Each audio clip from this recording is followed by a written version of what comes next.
Imagine a fighter aircraft that combines more than 50 years of proven design with speeds up to Mach 3, and is equipped with the latest software and weapons. No need to dream because it is already here. Today, we will talk about the F-15EX Eagle II, which received a new life thanks to the Boeing team. When the American military acquired heat-seeking air-to-air missiles, they decided that machine guns on fighter jets were hopelessly outdated. Therefore, the McDonnell Douglas F-4 Phantom did not have weapons suitable for close air combat, which led to a disadvantage against the more agile MiG-21 in the skies of Vietnam. Military leaders quickly reconsidered their priorities for future fighters, giving preference to speed, powerful long-range radars, large supplies of air-to-air missiles, and of course weapons for close combat. Secretary of Defense Robert McNamara asked the U.S. Air Force and Navy to join forces to create the ultimate aircraft that could be used without much modification. The service request was then responded to by Fairchild Republic, North American Aviation, and McDonnell Douglas. However, the most unexpected participant in this project was NASA. Yes, the U.S. authorities were serious about overtaking their main strategic enemy, the Soviet Union.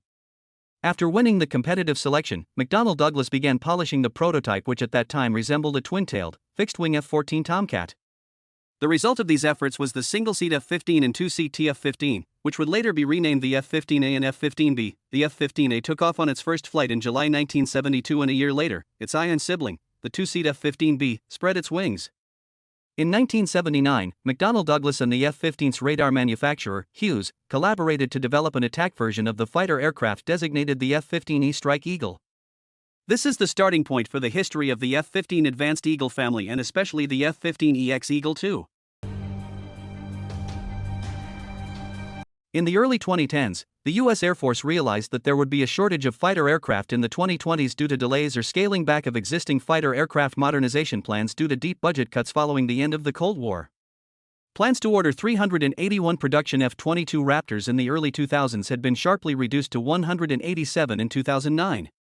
By the mid-2020s, the F-15C divided by D fleet had become obsolete and beyond economic sustainability, while the F-35 program, the Lightning II, faced delays, leading to the need to recapitalize the fighter shortage caused by the retirement of the classic F-15. Boeing worked hard to improve the F-15E for export customers, resulting in the F-15 Advanced Eagle. The F-15SA, Saudi Advanced, was the first representative, followed by the F-15QA, Qatar Advanced, ordered by Qatar in 2017.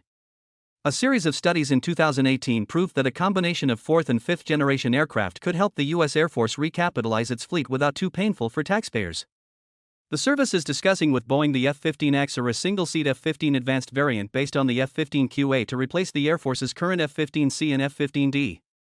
Experts proposed a single-seat F-15CX and a double-seat F-15EX with the same capabilities, which the Air Force preferred because at that time only two-seat F-15 models remained in production. This means that the existing F-15 production line can be used at minimal initial cost to quickly bring additional fighters into service. The first planned improvements to the F-15EX include the AESA radar, infrared search and track system, and Eagle passive active warning survivability system from the existing F-15 modernization program. The fighter also combines the advantages of the F-15QA, such as a revised design with a service life of 20,000 hours, new cockpit flight controls, and an advanced missile and bomb launch system capable of carrying up to 22 air-to-air missiles. The F-15EX is not as effective as the fifth-generation Raptor and Lightning II in defending against the latest air defense systems, but can still provide excellent assistance in air superiority, homeland defense, and airbase missions. In July 2020, the U.S. Department of Defense ordered the first 8 F-15E/S worth $1.2 billion, and the aircraft received the Eagle II designation in April 2021. In the same year, the purchase of 12 more fighters was financed, bringing the total planned fleet to 104 units. The service intends to operate until at least the 2040s.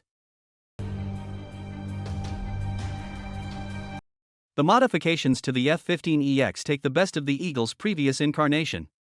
The engine was replaced with a General Electric F-110 GE-129 with a maximum thrust of 29,500 lbf. The more advanced ALQ-239 digital electronic warfare system replaces the previous ALQ-1228 electronic warfare warning set. Engineers also reviewed and refined the wing design, increasing the device's lifetime from 8,000 to 20,000 hours. There are also cabin upgrades originally intended for the F-15SE Silent Eagle.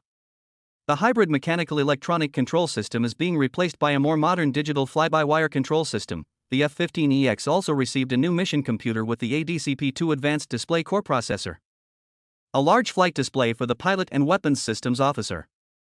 Raytheon's new APG-82V1 AESA radar, which combines an APG-63V3 AESA antenna with an APG-79V processor, is installed to increase combat capability.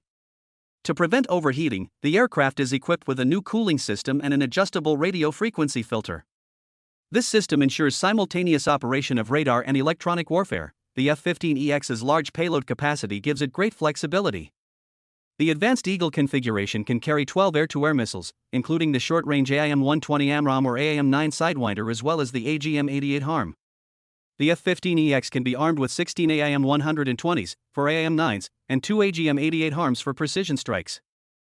It is also capable of carrying 16 GBU-39 SDB small-diameter bombs for AGM-158 JSSM and 2 AGM-183 ARRW. The first Eagle II was delivered to Eglin Air Force Base in Florida in March 2021. The aircraft formed a test group of the first 6 combat aircraft to support development and operational flight testing. The pilots were surprised to learn how much ammunition this plane could carry. Having about 100 fighters in reserve, the U.S. Air Force would provide good support for the more advanced F-35s, as well as fill positions where it might not have as many bombers as it would like. With the 6th generation of fighters approaching, is there room in the U.S. Air Force fleet for new Eagles? Let us know what you think in the comments below. If you enjoyed this article, please give it a like, subscribe to the channel, and hit the notification bell for more content.